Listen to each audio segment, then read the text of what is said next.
So Kanchi, tell me, what is dance for you? अगर मुझे एक ही शब्द में इसको डिस्क्राइब करना हो तो मैं कहूँगी इट्स माई पैशन। वो मेरा पैशन रहा है बचपन से, और जैसे ही मैं बड़े होते गई वो पैशन और बढ़ते गया डांस की तरफ। और मेरे को रियलाइज भी हुआ that it is making me happy, it is making me feel live. But eventually जैसे मैं बड़ी होती गई मेरा डांसिंग रोक दिया गया। क्यों? क्योंकि अगेन पेरेंट्स का जो मेंटालिटी है, अगेन पेरेंट्स का मेंटालिटी नहीं है। जो भी हम कॉलेज में जाते हैं तो ऑब्वियसली दे आर लाइक कि बेटा अब आपको ना आपका डांस नहीं देखेंगे लोग, अब सब आपको देखेंगे।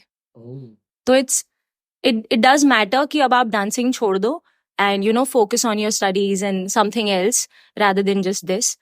क्योंकि ऑब्वियसली मैंने ट्रेनिंग तो ली नहीं थी बचपन से, और उनको ऐसा लगता था, ऑब्वियसली मेरा सपना था कि हाँ I want to go for reality shows and all, but उनको लगता था कि यार अब नहीं हो सकता, बड़ी हो गई है और तुझे ऐसा कोई क्लासेस में तो हमने भेजा नहीं है फॉर बट वो बात पे आप टिके रहे कि पैशन है तो कर लूंगी कैसे भी। हाँ जी कर लूंगी। बट अगेन जैसे ही मुझे स्टॉप किया गया from 10th standard, probably that was my last performance.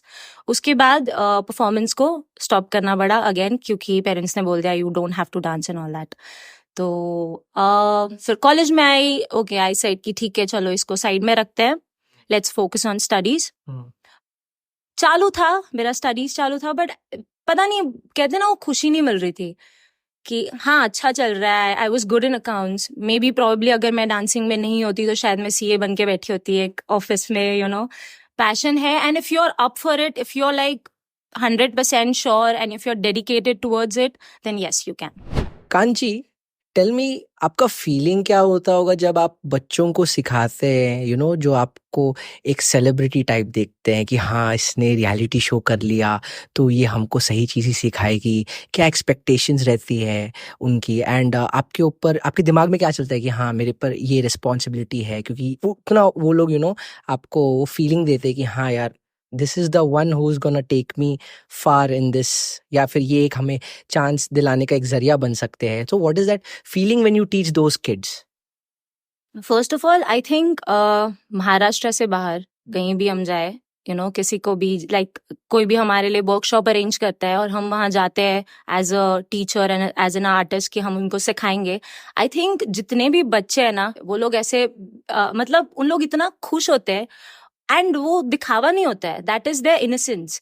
उन लोगों ने मुंबई के लोगों को देखा नहीं है, यहाँ का लाइफस्टाइल, यहाँ का इंडस्ट्री, बॉलीवुड इंडस्ट्री वो उन्होंने नहीं देखा। तो उनको ऐसा लगता है यार हम ना सब शाहरुख आरोग रहते हैं उनके साथ बैठे हुए होते हैं, एंड ओके यहाँ से कोई सेलिब्रिटी आ गया, so they treat us again in that sense.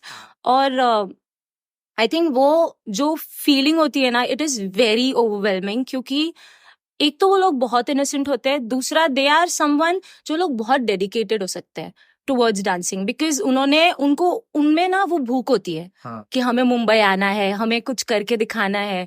और वो आपसे इंस्पायर होते हो ना कि इन्होंने किया है तो दे विल हेल्प अस और they will teach us, guide us कि यार आपने कैसे किया तो शायद हम भी उस तरीके से आगे जाएंगे, तो शायद हमारा भी एक रास्ता बनेगा अपना खुद का।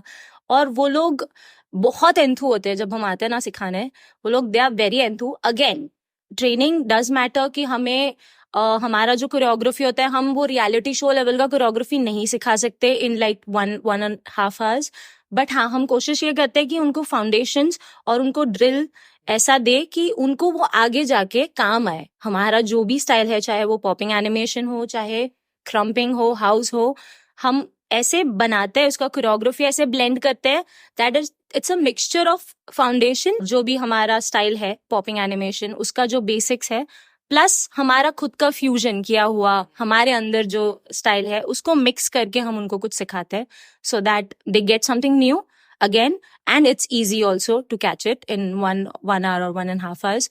तो लोग खुश होके जाए, दैट इज दी ओनली हमारा मकसद यही होता है कि उनको खुश होके जाए। What is your feeling? ऐसा हो जाता है ना कि एक टाइम पे ऐसा होता है कि हम क्या बोले इसको, क्योंकि वो ऐसा सोच रहा है, वो उस वर्कशॉप में वो एक बच्चा वो सोचता है 1 घंटे की वर्कशॉप में यार सेलिब्रिटी आया तो मैं भी सेलिब्रिटी बन जाऊंगा इसके जरिए, ये कुछ भी सिखाएगा तो इसके जरिए मैं बन जाऊंगा।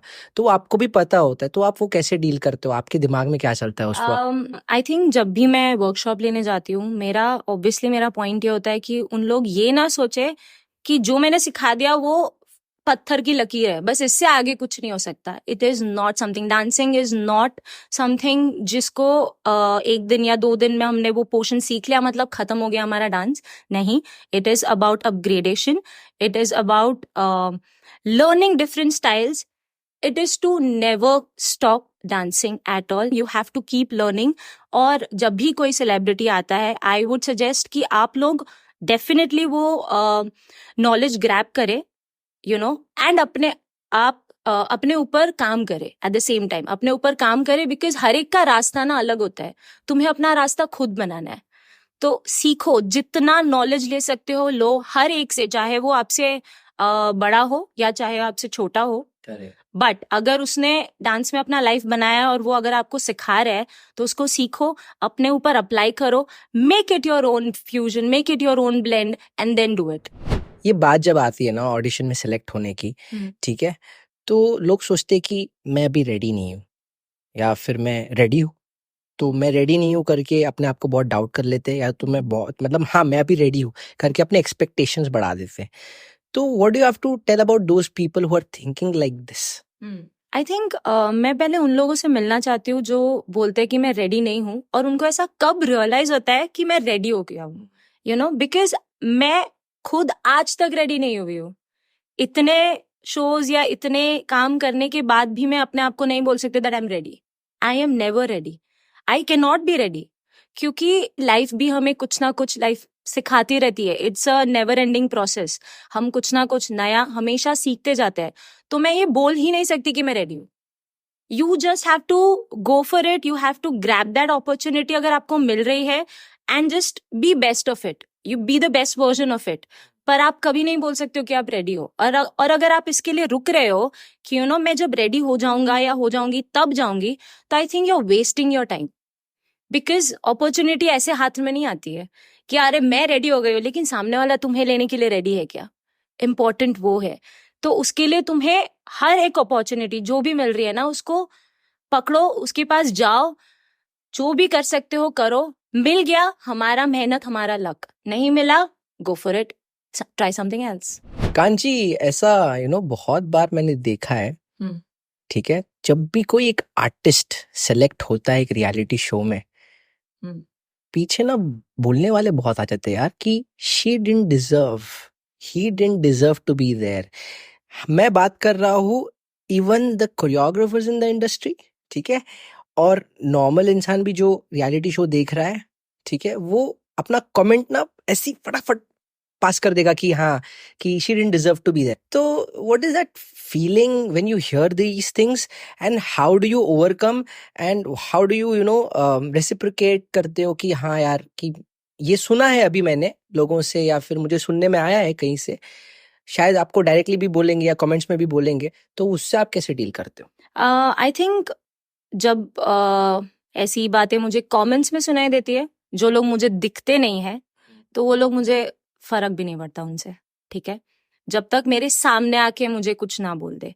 और ऐसे बहुत कम लोग होंगे जो तुम्हारे सामने आके तुम्हें गाली देंगे, यू नो, एवरीवन, जो लोग भी तुम्हें क्रिटिसाइज करना चाहते हैं, वो लोग मोस्टली हमारे पीछे करते हैं, कभी भी सामने आके नहीं करते। और जो लोग तुम्हारे सामने आके कर रहे हैं, मतलब वो लोग कुछ ना कुछ उसमें पॉइंट है और हमें उसमें इम्प्रूव करने की जरूरत है, इसीलिए आके बोल रहे हैं। अदरवाइज किसी की हिम्मत नहीं होती है हमें सामने आके क्रिटिसाइज करे। And trust me, it hurts when people criticize you behind your back. वो पता चलता है तो हाउ इज दैट फील? हाँ, हाउ इज दैट फीलिंग जानने वाले जब कर जब पता चलता है कि यार इसने या उसने, जिनको मैं जानती हूँ पर्सनली, और वो लोग मुझे क्रिटिसाइज कर रहे हैं और मेरे पीठ पीछे कर रहे हैं, मेरे सामने आके नहीं कर रहे हैं, तो बहुत बुरा लगता है। यस, बहुत ज्यादा बुरा लगता है, क्योंकि मैं उनको जानती हूँ। You know, they are someone जिनको मैं फ्रेंड नहीं कहूंगी, बट फ्रेंड से कम भी नहीं कहूंगी। दे आर समवन जो तुम्हारे साथ बहुत अच्छे हैं, लेकिन पीछे तुम्हारी बुराई कर रहे हैं, तो बहुत बुरा लगता है। And people being in the same field, yes, being in the same field, उनको पता है क्या स्ट्रगल्स होती है लाइफ में। यार सबकी जर्नी अलग है, सबकी लाइफ अलग है और सबकी किस्मत अलग है। यू नो, चाहे वो शाहरुख खान ही क्यों ना हो या ऋतिक रोशन ही क्यों ना हो। आई एम नॉट सेइंग कि शाहरुख और ऋतिक से बेटर लोग बाहर नहीं है, ऑफ कोर्स है। पर वो लोग क्यों शाहरुख और ऋतिक है पता है? क्योंकि उन्होंने अपनी किस्मत के साथ अपना डेडिकेशन, अपना हिम्मत, अपना पैशन जारी रखा, ये जानते हुए कि यार मुझे कुछ बनना है, मेरे अंदर भूख है, मुझे आगे बढ़ना है और उसके लिए मुझे कुछ भी करना पड़े मैं करूंगी। In a right way, not in a wrong way, I'm saying. In a right way. So do you cut off with these people who are, मतलब कट ऑफ हो जाता है क्या जो वैसे बोलते जानने वाले? Obviously नहीं कर सकती, because मैं इसी इंडस्ट्री में काम करती हूँ और आगे जाके मुझे उनके साथ काम करना ही पड़ेगा for so and so work. ये बात बहुत मतलब मुझे ऐसे लगती है ना दिल पे, मैं खुद एक्सेप्ट करता हूँ कि इंडस्ट्री में ना जो आप मतलब लिटरली पसंद भी नहीं करते हो ना, तुमको उनके साथ वो एक प्रोफेशनल लेवल पे ही सही पर वो रिलेशन रखना पड़ता है एंड दैट इज ओके। एक बार मुझे पता चल जाता है कि ये लड़का या ये लड़की ऐसी है, उसके बाद मैं उसके साथ वैसे ही रहती हूँ प्रोफेशनल लेवल पे, उससे ज्यादा नहीं। पर्सनल नहीं होगा, नहीं, कभी नहीं हो सकता। इस जनरेशन में, सोशल मीडिया जनरेशन बोल सकते हैं ना, तो इस सोशल मीडिया के ज़माने में लोगों को लगता है कि आर्टिस्ट अगर सोशल मीडिया पे दिख रहा है तो उसका काम ज़्यादा हो रहा है, अगर वो नहीं दिख रहा है तो उसका काम कुछ नहीं हो रहा है, इज डूइंग नथिंग। मतलब ऐसे तो बहुत लोग होंगे ना कि जो अपना सोशल मीडिया पे पोस्ट नहीं करते काम, बट वो काम कर रहे हैं एंड वो कमा भी अच्छा रहे एंड वो घर भी बना रहे हैं उससे, ठीक है? तो tell me about that, about that artist zone जो सोशल मीडिया पे ज्यादा नहीं है but they still doing well in their life of the social media, still being a dancer. ऐसा नहीं है कि जो सोशल मीडिया पे फेमस है ऐसे वो लोग ही काम कर रहे हैं। इनफैक्ट काफी लोग, अगर हम देखें ना, मतलब ये मेरा पॉइंट ऑफ व्यू रहा है, जब हम रील्स बनाते हैं, ठीक है, for example if I am making reels back to back 4 5 6 7 reels बनाए, उसके बाद I stop doing it for like 2 months और 3 months and then I come back. तो वो जो 2-3 महीना जो मैंने रील्स नहीं बनाया ना, मतलब मैंने काम किया है वो टाइम पे, इसीलिए मैंने रील्स नहीं बनाया। That is what my point is. तूने डांस वीडियोस नहीं बनाया ना, मतलब कुछ और ही कर रही है, शायद तूने डांसिंग छोड़ दिया है। नहीं, डांसिंग नहीं छोड़ा है। डांसिंग का मतलब सिर्फ ऑन स्क्रीन डांस करना नहीं होता है, ऑफ स्क्रीन भी उतनी ही मेहनत करनी पड़ती है। चाहे वो एक इवेंट ऑर्गेनाइजिंग में हम जा रहे हो या हम शूट लाइन में जा रहे हो, या हम वर्कशॉप कर रहे हो। But for a fact, I know you're working off the screen really well. But do you think it's really, really, really important in this generation कि आप कुछ भी कर रहे हो as an artist, as a dancer, whatever, कि आप उसको पोस्ट करना जरूरी है? मैं ये नहीं मानती कि हम जो भी करें हमें हर चीज पोस्ट करनी चाहिए। नहीं, कुछ बहुत अच्छा काम किया है और जो स्क्रीन पे दिख रहा है कि यार दिस इज योर मेहनत, जो तुम्हारे लिए वर्थ इट है, जिसमें तुमने मेहनत, तुमने अपना ब्लड और पसीना जो भी है वो तुमने डाला है एंड यू फील इट कि यार ये काम मैंने बहुत अच्छे से किया है, I want to put this, तो मैं डालूंगी। पर यार जो जस्ट हम फॉर एग्जाम्पल एक ट्रेनिंग ही ले लो, जब हमारा जर्नी चलता है ट्रेनिंग में, जब हम सीख रहे होते हैं, तो वो 3 महीना जब हम सीख रहे हैं तो जरूरी नहीं वो 3 महीने के हर एक परफॉर्मेंस या हर एक जर्नी जो भी हम कर रहे हैं वो सब डाल दो। It's a struggle, it's a pattern. जहां जहां हमें लगता है कि यार ये पोर्शन मुझे डालना है, यहाँ पे मैं बहुत ज्यादा इम्प्रूव हुई हूँ as an individual, as a performer, और ये मुझे डालना है, तो मैं डालती हूँ। Otherwise I hold it back. I am someone जो एक फॉर एग्जाम्पल एक रील भी शूट कर रही है ना, उसको मैंने 50 बार ही शूट कर लिया है एंड स्टिल मेरे को ऐसा लग रहा है यार नहीं मजा आया, आज 50 बार ही शूट किया लेकिन मेरे को दिख नहीं रहा है कि इसमें कुछ नया है, मैं नहीं डालूंगी। So can we also come to a conclusion by what you said कि आर्टिस्ट की लाइफ, आर्टिस्ट का काम सिर्फ उसके स्क्रीन तक ही सीमित नहीं है?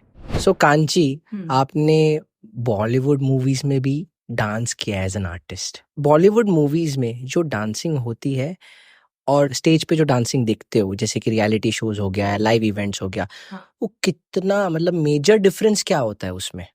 आई थिंक रियलिटी शो या हम जो लाइव परफॉर्म करते हैं स्टेज पे या वो, दैट इज वन गो, ठीक है। अगर वो 1 मिनट की एंट्री है या 3 मिनट की एंट्री है, वो एक साथ 3 मिनट हम परफॉर्म करते हैं।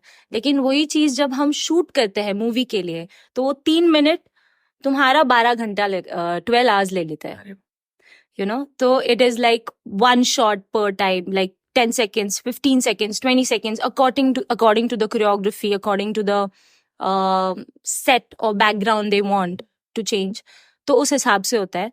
एंड सब लोग बोलते हैं कि यार शूट वाला लाइफ ज्यादा बेटर है क्योंकि आराम से कर रहे हैं, छोटे छोटे शॉट्स ले रहे हैं, but I think it's more exhausting in terms of dancing. क्योंकि यार जहाँ हम 1 मिनट की एंट्री 10 मिनट में कर सकते हैं, मतलब 1 मिनट की एंट्री 1 मिनट में ही करते हैं, वैसा 10 मिनट के अंदर हो जाता है, वही चीज 12 घंटे ले लेते हैं.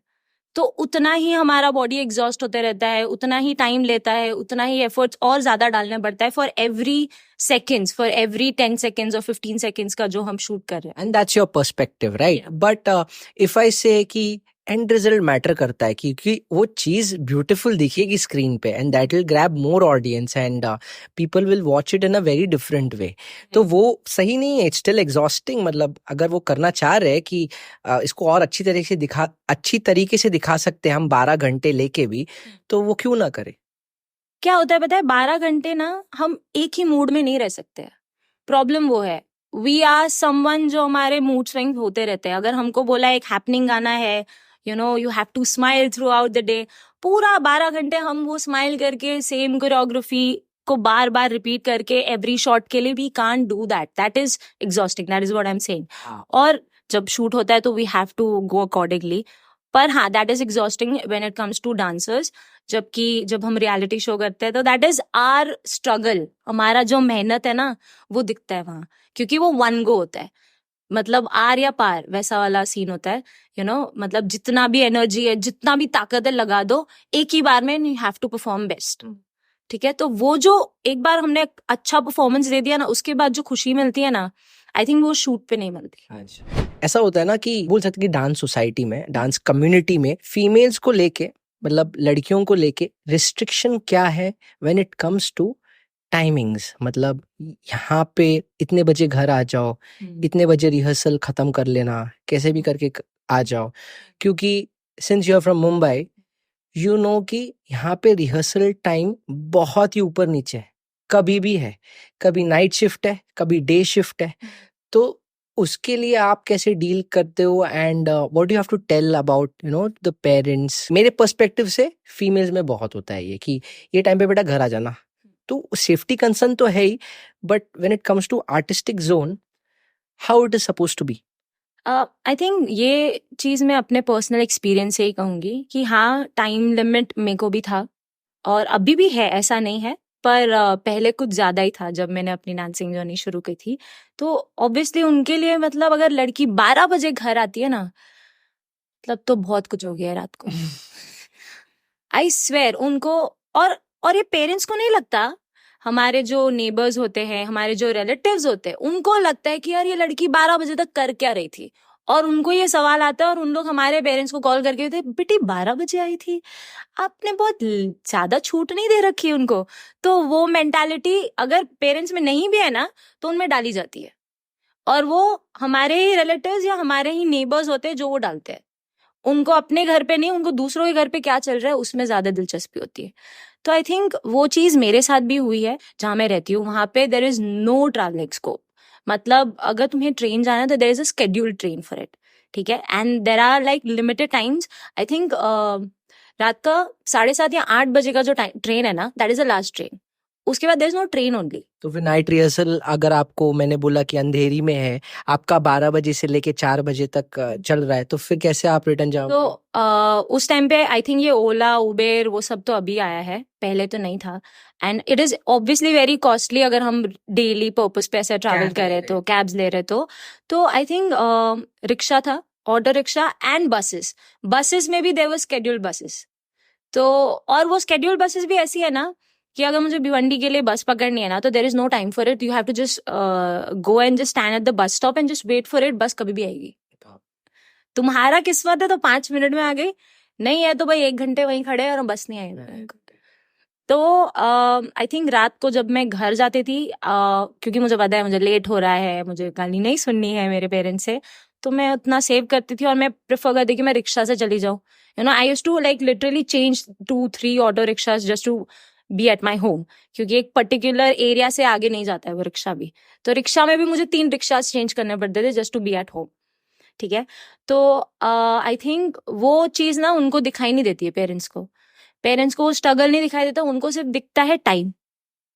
अब वो भी दूसरे डालते हैं ना, मतलब वो टाइम का जो कॉन्सेप्ट है, Exactly. नेबर्स रिलेटिव जैसा आपने बोला। यस, हमने हमारे साइड से एक्सप्लेन कर दिया कि यार ये काम है, and you know there are people behind it, जो लोग हमें काम दे रहे हैं उनका ये टाइम है, मुझे पैसे मिल रहे हैं या मुझे सीखने मिल रहा है, वो कंसिडर करके मैं जा रही हूँ, राइट? तो I have to work accordingly. और ये फैक्ट है कि इंडस्ट्री में जो भी काम करता है ना, ऐसा जरूरी नहीं है उन लोग का 9 to 5 जॉब नहीं है। This is not a 9 to 5 job, this is a 24 hour job.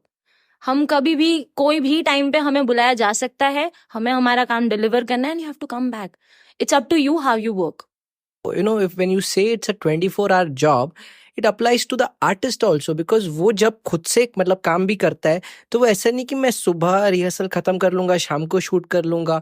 जब उसके दिमाग में वो क्रिएटिविटी, अब क्रिएटिविटी बोल के नहीं आती कौन से टाइम पे क्या है, उसने कुछ देख लिया, कुछ इंस्पायर हो गया तो वो फट से कर देगा।